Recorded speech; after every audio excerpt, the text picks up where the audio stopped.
برادران ملت اسلامی، السلام علیکم ورحمۃ اللہ وبرکاتہ۔ الحمد للہ الحنان المنان الذي خلق الانسان وعلمه البيان، والصلاة والسلام على رسوله سید الانس والجان وعلى آلہ واصحابہ ذوی الخیر والاحسان، اما بعد فاعوذ باللہ من الشیطان الرجیم، بسم اللہ الرحمن الرحیم۔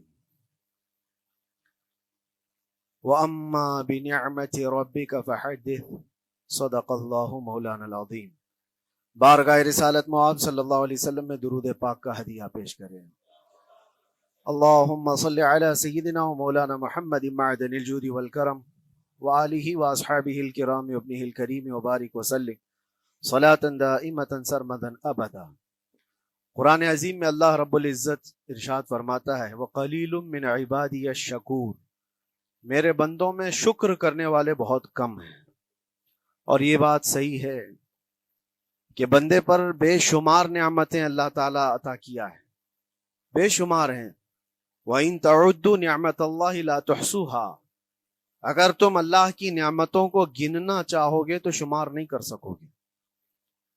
شیخ سعدی رحمۃ اللہ تعالی علیہ فرماتے ہیں کہ تمہارا ایک سانس لینا بھی نعمت ہے، سانس کا باہر نکالنا بھی نعمت ہے، اور اگر صرف سانسوں کی نعمتوں کا شکر ادا کرنے پر بندہ بیٹھ جائے تو پوری عمر اس کی تمام ہو جائے۔ باقی نعمتوں کا کیا ہے؟ بے شمار نعمتوں سے نوازا ہے اللہ تعالیٰ نے، لیکن انسان کی فطرت میں یہ بھی ہے کہ کبھی ایک چیز کی کمی محسوس ہوتی ہے تو وہ واویلا مچاتا ہے، بہت شور کرتا ہے کہ مجھے یہ تکلیف ہوئی، وہ تکلیف ہوئی۔ اس کے صحت کے زمانے کو وہ یاد نہیں کرتا، مصیبت کے زمانے کو بہت جلدی یاد کرتا ہے۔ اسی لیے شکر گزار بندے بہت کم ہیں۔ عادت یہ ڈال لیں، جب مصیبت آئے، کوئی تکلیف آئے، تو ہمارے اندر یہ احساس پیدا ہو جائے کہ میرے گناہ اس سے بھی بڑی مصیبت کے لائق تھے، اللہ نے کم مصیبت عطا کی۔ جب کوئی بیمار ہو جائے، جب کبھی کسی آفت میں مبتلا ہو جائے تو یقیناً درد تو ہوتا ہے، آدمی سہن نہیں کر پاتا، لیکن احساس دل میں یہ پیدا کرے اگر وہ انصاف کرنے پر آئے رب تبارک و تعالی میرے ہر گناہ کے بدلے بڑی بڑی سزائیں دے سکتا ہے، میں چھوٹی سی سزا میں ملوث ہوں، اللہ کریم اس کا شکر ہے۔ اسی طرح سے میرے عزیزو، ایک بات میں آپ کو بتاتا ہوں، خاص طور پر ہمارے قید کے زمانے میں بہت سارے ایسے قیدی جیل کے اندر جانے کے بعد ان کے حالات ایسے ہو جاتے ہیں، وہ نا امید اور مایوس ہو کر کفریہ جملے بکنے لگ جاتے ہیں۔ ان کے حالات ایسے ہو جاتے ہیں کوئی خدا نہیں، اگر ہوتا تو ہماری سنتا۔ بہت کچھ عبادتیں بھی کرتے ہیں، نہیں جب قبول ہوتی ہے تو مایوس ہو جاتے۔ تو یہ تو اندر کے حالات ہیں، باہر بھی کسی کے ساتھ ایسا ہو سکتا ہے۔ میں تو 10 سال سے دعا کر رہا ہوں، اولاد ہی نہیں ہوئی، کوئی یہ کہتا ہے۔ شادی ہو گئی، 10 سال ہو گئے، بچے نہیں ہو رہے ہیں۔ کوئی یہ کہتا ہے کہ میری بیٹی کا رشتہ ہی نہیں ہو رہا، ہر وظیفہ کر لیا، ہر دعا کر لیا، پھر یہاں سے نا امیدی، نا شکری۔ یہ جملے انسان کو کہاں تک پہنچا دیتے ہیں۔ ایک بات میں آپ کو بتاؤں، مولا علی کرم اللہ وجہہ الکریم کی یہ حکمت بھری بات ہے، ارشاد فرماتے ہیں جب کبھی مصیبت آئے اللہ کی طرف سے تو یہ امتحان ہے یا سزا ہے، کیسے پتا چلے؟ ظاہر سی بات ہے، ہر کوئی یہ کہتا ہے یہ تو اللہ کی طرف سے امتحان ہے، آزمائش۔ ہم بھی اندر تھے تو یہ بار بار احساس دلایا جاتا تھا، اور بعض لوگ یہ کہتے تھے کہ اللہ کی طرف سے آزمائش ہے، امتحان ہے، اس کو گزار لیجیے۔ بعض مرتبہ امتحان ہے اور بعض موقعوں پر سزا ہے، اور سزا کب ہے اور امتحان کب ہے یہ کیسے پتا چلے؟ بہت بڑا فارمولہ ہے۔ مولا علی کرم اللہ وجہ الکریم فرماتے ہیں جب کبھی تم پر کوئی مصیبت آئے تو یہ دیکھ لینا ان مصیبتوں کے دن میں تم اگر اللہ سے زیادہ قریب ہو گئے ہو، دعا زیادہ کرنے لگ گئے ہو، وظیفے زیادہ کرنے لگ گئے ہو، تو اس کا مطلب ہے کہ اللہ تعالیٰ تم کو امتحان میں رکھا ہے۔ اور اگر مصیبتوں کے آنے کے بعد بندہ دور ہو جاتا ہے اللہ سے، پھر وہ بپھر جاتا ہے، گناہ زیادہ کرنے لگتا ہے، تو سمجھ لو یہ سزا میں ملوث ہے۔ اب سب کی زندگی میں یہ مصیبتیں جب آتی ہیں تو خود اپنے آپ کو ریئلائز کرے، احساس کر کے دیکھے کہ مصیبت آئی ہے تو میرے ہاتھ میں تسبیح آ گئی یا پھر گالی گلوچ، مصیبت یا آفت آئی ہے میرے گھر پر تو میں عبادت اور نماز کی طرف زیادہ جا رہا ہوں یا پھر عیش و عشرت کی طرف زیادہ جا رہا ہوں، تو تمہیں خود پتا چل جائے گا کہ تم اللہ کی طرف سے امتحان میں ہو یا پھر سزا میں ہو۔ میرے عزیزوں، بہت مقامات ایسے ہیں جہاں پر بظاہر مصیبت کی حکمت ہمیں نہیں معلوم ہوتی کہ کیوں آئی یہ مصیبت، کیوں دی گئی ہے ہمیں ایسی تکلیف۔ اسی کا نام تقدیر ہے کہ اللہ تعالیٰ کے لکھے ہوئے پر راضی رہنا یہ مومن کی شان ہے۔ مومن کو ہمہ وقت اللہ تبارک و تعالیٰ کی طرف سے لکھی ہوئی اس تقدیر پر راضی رہنا ہے۔ آپ کو میں ایک بات بتا دوں، حضرت ابو جندل ایک صحابی ہیں، مکہ مکرمہ میں ایمان لائے، رسول پاک صلی اللہ تعالی علیہ وسلم جب ابھی مکہ میں تھے، اس وقت غریب صحابہ کو کفار مکہ، مشرکین مکہ کس طرح سے پکڑ کر مارتے تھے، کیسے کیسی سزائیں دیا کرتے تھے۔ اسی اسنا میں اللہ کے نبی صلی اللہ علیہ وسلم ہجرت کر کے مدینہ تشریف لے گئے، لیکن جو ابو جندل تھے یہ قید میں تھے، قید میں تھے، ان کا باپ خود ان کو قید میں رکھا ہوا تھا، اور ایسی قید کہ زنجیریں بندھی ہوئی رہتی تھی، مسلسل کئی سال گزر گئے۔ حضور پاک صلی اللہ تعالی علیہ وسلم کی ہجرت کے 6 سال گزر جانے کے بعد 7واں سال تھا جب آپ کو بتاؤں حدیبیہ کا وہ منظر پیش آیا جس کو صلح حدیبیہ کہا جاتا ہے۔ تقریباً 1400 صحابہ کے ساتھ رسول کریم صلی اللہ تعالی علیہ وسلم عمرہ کرنے کے لیے آئے، لیکن اس وقت مکہ کے کفار و مشرکین مکہ سے تقریباً 35 کلومیٹر باہر دور آپ کا راستہ روک لیا، کہا ہم آپ کو عمرہ کرنے نہیں دیں گے، آپ کے اصحاب کو، آپ کے صحابہ کو ہم مکہ میں انٹر ہونے نہیں دیں گے۔ جنگ جیسی نوبت آ گئی تھی، لیکن حضور پاک صلی اللہ تعالی علیہ وسلم اور صحابہ احرام پہن کر کے عمرہ کرنے کے لیے آئے، تو پھر درمیانی راستہ یہ اختیار کیا گیا۔ حضور پاک صلی اللہ علیہ وسلم نے فرمایا کہ ہم صلح کر لیتے ہیں، کچھ ایگریمنٹ ہو جائے ہمارے اور تمہارے درمیان، جنگ نہیں کریں گے، آج سے جنگ بندی ہو جائے۔ تو کفار مکہ اس بات پر راضی ہوئے، اور اس کے بعد صلح، جس کو کہتے ہیں صلح حدیبیہ، یہ بہت مشہور ہے، صلح حدیبیہ ہوئی۔ اس میں سارے پوائنٹس جو لکھے گئے تھے ایگریمنٹ کے اندر وہ سب مکہ والوں کی حمایت میں زیادہ تھے، دبا کر کے انہوں نے صلح کی تھی اس طرح سے ان کے زوم کے مطابق، یعنی اگر کوئی مکہ سے بھاگ کر مدینے جائے تو انہوں نے ایگریمنٹ میں لکھایا تھا کہ آپ کو وہ شخص ہمیں واپس کرنا پڑے گا، اور اگر مدینے سے کوئی بھاگ کر ہمارے پاس آئے تو ہم اس کو اپنے پاس رکھیں گے، ہم باہر واپس نہیں بھیجیں گے۔ تمہارا کوئی آدمی ہمارے پاس آ گیا بھاگ کر کے، یا ہمارا ہی وہاں رہنے والا کوئی آدمی آ گیا آپ کی امان سے نکل کر کے، تو ہم اس کو اپنے پاس رکھیں گے۔ ایسی بہت ساری شرطیں تھیں، میں کیوں کہہ رہا ہوں یہ بات سن لیجیے۔ یہ صلح حدیبیہ ہو گئی، ایگریمنٹ ابھی لکھا جانا تھا، وہ ابو جندل صحابی جو کئی سالوں سے مکہ میں قید میں تھے، زنجیریں توڑ کر کے وہ باہر نکل آئے، اور جب ان کو یہ خبر ملی کہ مکہ سے 35 کلومیٹر دور اللہ کے نبی صلی اللہ تعالی علیہ وسلم اپنے صحابہ کے ساتھ پڑاؤ ڈالے ہوئے ہیں اور تشریف لانے والے ہیں، کسی طرح بچ بچاتے ہوئے وہ وہاں پہنچ گئے حدیبیہ کے مقام پر۔ جیسے ہی وہ پہنچے صحابہ میں ایک شور ہو گیا، صحابہ جانتے تھے کہ کتنے سالوں سے ابو جندل قید میں ہے، طرح طرح کی اذیتیں اٹھاتا ہے، بہت مصیبتیں اٹھائی ہیں ابو جندل۔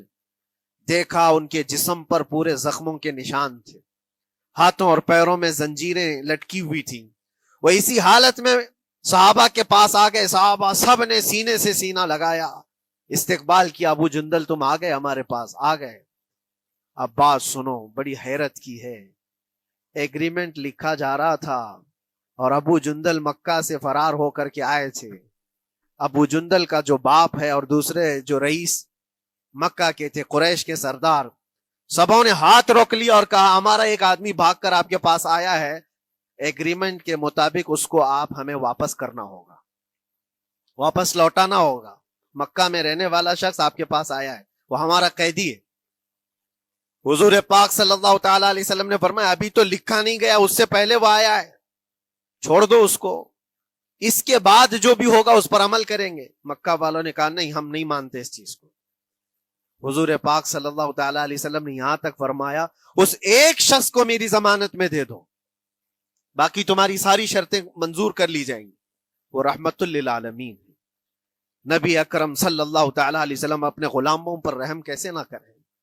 جب ان حالات میں دیکھا ابو جندل کو تو صحابہ بھی حضور کے پاس آئے اور کہا یا رسول اللہ صلی اللہ علیہ وسلم صلح کیوں کر رہے ہیں ان کے ساتھ؟ جنگ کریں گے ہم ان کو، ہم نے بدر میں، احد میں، خندق میں ان کے ساتھ جو مقابلے کی ہمیں تجربہ ہے، ہم ان کے پرخچے اڑا دیں گے، آپ اجازت دیں ہم جنگ کریں گے۔ اللہ کے نبی فرماتے ہیں میں جو دیکھ رہا ہوں وہ تم نہیں دیکھ رہے ہو، اللہ کا حکم نہیں ہے جنگ کرنے کا، صلح ہے۔ صلح ہو گئی، لکھا جا رہا تھا، اور یہ ابو جندل آئے۔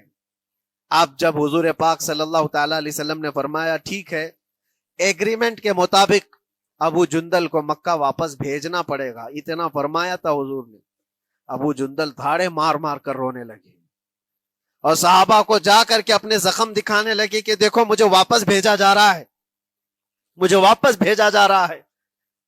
تو صحابہ کے اندر بھی جوش تھا، اپنا آدمی جب کوئی اتنا مظلوم ہو، اتنا مار کھایا ہو، اور پھر واپس انہی ظالموں کے سامنے اس کو بھیجا جانا ہو تو کیا کیفیت ہوگی۔ تو وہ ابو جندل سارے صحابہ کے بیچ میں چھپ چھپاتے ہوئے رو رہے تھے۔ اللہ کے نبی صلی اللہ علیہ وسلم تشریف لائے اور فرمایا ابو جندل میں کہہ رہا ہوں واپس چلے جاؤ، واپس جاؤ، مکہ جاؤ۔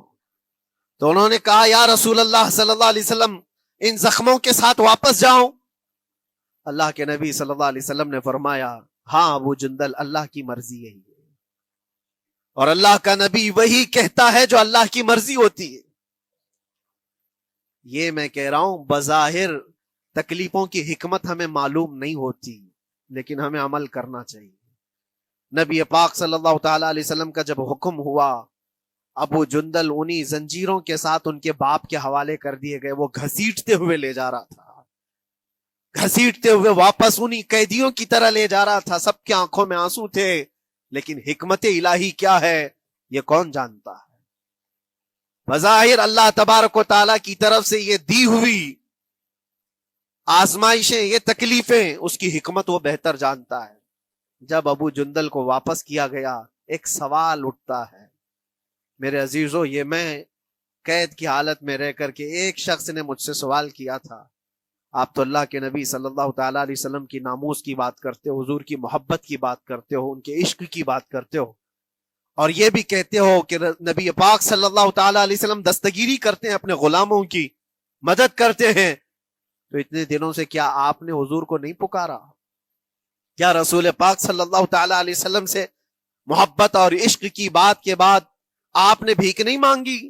اس وقت یہ واقعہ یاد آیا، میں تو ابو جندل کے پاؤں کے ناخن کی مٹی کے برابر بھی نہیں۔ وہ صحابی رسول تقریباً ان کے متعلق کہا گیا ہے 6 سے 8 سال تک وہ ان کی قید میں رہے، تو کیا رسول پاک صلی اللہ علیہ وسلم کو خبر نہیں تھی؟ خبر تھی، لیکن ہوتا ایسا ہے کہ جو جتنی محبت کرتا ہے اتنے ہی امتحانوں سے گزارا بھی جاتا ہے، اس کو امتحان دینے پڑتے ہیں۔ اسی لیے بار بار میں یہ بات کہتا ہوں، حضور پاک صلی اللہ تعالی علیہ وسلم کی ناموس کی بات کرنا، عظمت رسالت کی بات کرنا، یہ حلوے پراٹھے کھانے کا نام نہیں ہے، یہ شہادت گہے الفت میں ہے قدم رکھنا۔ لوگ آسان سمجھتے ہیں مسلمان ہونا، حضور پاک صلی اللہ تعالی علیہ وسلم کی شریعت طاہرہ کو بچانے کے لیے ہی تو، حضور کی ناموس کی حفاظت کے لیے ہی تو مولا امام حسین نے اپنی گردن دے دی، اپنے بچوں کی قربانی دے دی، اپنا عیش آرام سب تیاگ دیا۔ یہ ساری قربانیوں کے بعد ہی اس امتحان سے بندہ نکلتا ہے۔ وہ امام احمد بن حنبل جن کے سینے میں 5 لاکھ حدیثیں محفوظ تھیں، رسول پاک صلی اللہ علیہ وسلم کی 5 لاکھ حدیثوں کے حافظ، لیکن بغداد کے ظالم حکمرانوں نے ان کو ننگی پیٹھ پر کوڑے مارے ہیں، پہلی مرتبہ 100 کوڑے، دوسری مرتبہ پھر 100 کوڑے، تیسری مرتبہ پھر 100 کوڑے، اتنے میں تو آدمی مر جاتا ہے۔ امام احمد بن حنبل کی پیٹھ جھک گئی تھی۔ میرے عزیزو، یہی ہے جس کو ہم کہہ رہے ہیں شہادت گہے الفت میں ہے قدم رکھنا۔ اگر تم سچا ایمان رکھتے ہو تو پھر آزمائش بھی ہوگی، اللہ کریم قرآن میں فرماتا ہے وَلَيَعْلَمَنَّ اللَّهُ الَّذِينَ صَدَقُوا وَلَيَعْلَمَنَّ الْكَاذِبِينَ، اللہ تبارک و تعالیٰ ضرور آزمائے گا سچا کون ہے اور جھوٹا کون ہے۔ مصیبتیں آئیں گی، آندھیاں آئیں گی، لیکن جمے رہو، ڈٹے رہو، اللہ رب العزت سے کبھی بھی اپنا رشتہ نہ توڑو، اور جو تمہارے اندر ایمان ہے، توکل اور یقین ہے، ذرا برابر بھی فرق آنے نہ پائے۔ آج نہیں قبول ہوئی کل ہوگی، کل نہیں قبول ہوئی پرسوں ہوگی، کبھی نہ کبھی تو دعا قبول ہوگی۔ دنیا داروں کے دروازے کھٹکھٹاتے ہیں تو ایک نہ ایک دن دروازہ کھلتا ہے، وہ ارحم الراحمین ہے، وہ ارحم الراحمین ہے، دروازے کھولتا ہے، لیکن وہ بہتر جانتا ہے کس وقت دروازہ کھلنا چاہیے۔ ہم اپنی مرضی کے مطابق رب کو نہیں چلا سکتے، مولا تعالیٰ جیسا چاہے ہمیں ویسا چلنا چاہیے۔ ایک بات اور میں بتا دوں سید، یہ تو دوسرے لوگوں کی بات ہے جس میں ہمارے قصور ہیں، ہمارے جرم ہیں، ہمارے گناہ ہیں، جس کی وجہ سے مصیبتیں آئیں گی، لیکن اللہ کے نبی کا کوئی گناہ نہیں ہوتا۔ جو نبی ہوتے ہیں وہ معصوم ہوتے ہیں۔ سیدنا یوسف علیہ الصلوۃ والتسلیم اللہ کے نبی، اللہ کے نبی ابراہیم علیہ السلام کے بیٹے اسحاق علیہ السلام، اسحاق علیہ السلام کے بیٹے یعقوب علیہ السلام، یعقوب علیہ السلام کے بیٹے یوسف علیہ السلام، جن کی نسل میں انبیاء کرام، جو پورا خاندان نبوت کا ہے، وہ یوسف علیہ السلام کن کن مقامات سے گزارے گئے۔ پہلے بھائیوں نے کنویں میں پھینک دیا، اور اس کے بعد اس زہریلے کنویں سے وہ نکالے گئے۔ جنگل میں کوئی نہیں تھا جب ان کے بھائیوں نے کنویں میں پھینکا تھا۔ اس وقت ایک قافلہ جا رہا تھا، انہوں نے ڈول ڈال کر کے نکال لیا اور پھر لے کر کے گئے۔ یہاں سے کنویں سے تو نکالے، لیکن آگے کی زندگی کیا ہے؟ مصر کے بازار میں لے جا کر قافلے والوں نے بیچ دیا۔ یوسف علیہ السلام پھر خریدے گئے، کس کے ہاں؟ عزیز مصر، بادشاہ مصر کے گھر میں، اور وہاں پر زلیخا آپ پر فدا ہوئی۔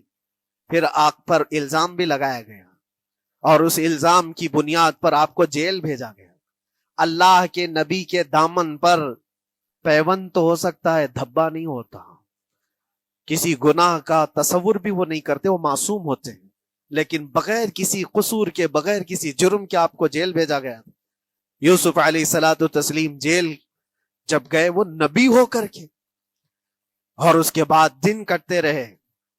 دن کیسے؟ ہفتے، ہفتے کیا مہینے، مہینے کیا سال۔ یوسف علیہ الصلوۃ والتسلیم کے 7 سال گزر گئے۔ جب کبھی کسی انوسینٹ کو، بے قصور آدمی کو تکلیف دی جاتی ہے تو اس کو احساس زیادہ ہوتا ہے، اور جرم کی وجہ سے جب کوئی تکلیف میں آتا ہے تو کمپرومائز کر لیتا ہے، میں ایسا غلطی کیا تھا، مجھے یہ جھیلنا پڑ رہا ہے۔ لیکن جس کا جرم ہی نہیں، نہ کردہ گناہ کی سزا جب دی جاتی ہے، بندہ بہت بکھر جاتا ہے، ٹوٹ جاتا ہے۔ لیکن وہ اللہ کے نبی تھے، توکل کیسا تھا، یقین کیسا تھا، صبر کے ساتھ نکالے۔ لیکن ایک بہت پیاری بات ہمیں ملتی ہے میرے عزیزوں، وہاں قیدی اور بھی تھے، اور یوسف علیہ السلام کو اللہ تعالیٰ نے ایک معجزہ عطا کیا تھا۔ وہ خوابوں کی تعبیر سچی سچی بتاتے تھے۔ خواب کی تعبیر ہوا کرتی ہے، جو بھی خواب دیکھتا ہے آدمی، اس میں اشارہ ہوتا ہے اللہ کی طرف سے۔ تو 2 قیدیوں نے خواب دیکھا تھا، یہ قرآن پاک کے سورہ یوسف میں پورا موجود ہے، 12ویں پارے میں۔ 2 قیدیوں نے خواب دیکھا، اپنا اپنا خواب انہوں نے بیان کیا یوسف علیہ السلام کو۔ ایک قیدی نے دیکھا کہ وہ سر پر روٹیاں رکھ کر کے لے جا رہا ہے اور پرندے نوچ نوچ کر کھا رہے ہیں۔ دوسرے نے دیکھا کہ وہ انگوروں کو نچوڑ کر کے اس کے رس پی رہا ہے۔ تو انہوں نے بتایا یوسف علیہ السلام کے پاس، ایسا ایسا ہم نے خواب دیکھا ہے، اس کی تعبیر کیا ہو سکتی ہے؟